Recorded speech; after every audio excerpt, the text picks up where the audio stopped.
Girlfriend আছে কার কার দেখি হাত তোলো।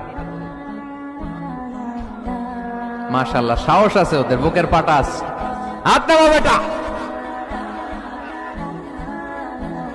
এই গার্লফ্রেন্ড বয়ফ্রেন্ডের সাথে আমাদের কোনো সম্পর্ক? আমরা বিয়ে করব। কি করব? বিয়ে করব। চেয়ারম্যান সাহেব, বিয়ে করাই দিন এগুলারে, আপনার দায়িত্বে দিয়ে গেলাম। এই গার্লফ্রেন্ড বয়ফ্রেন্ড এগুলো ইসলামের কালচার নয়। বিয়ের চেয়ে ভালো কাজ পৃথিবীতে হতে পারে? বিয়ে করতে গেলে বাপে বলে আগে নিজের পায়ে দাঁড়া। তো এতদিন ও কার পায়ে দাঁড়াইছে? ছেলে মেয়েদেরকে সাহস দেন, ছেলেও পড়বে।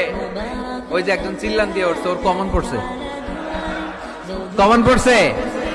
মাশাআল্লাহ। গার্ডিয়ানরা যারা আছেন ওদের দুঃখ কষ্ট একটু বুঝছেন আপনারা, মিলাই দিয়েন ওদেরকে, বিয়ের পিড়িতে বসায় দিয়েন। বিয়েতে কল্যাণ, বিয়েতে বরকত। বিয়ের মতো ভালো কাজ হতে পারে না।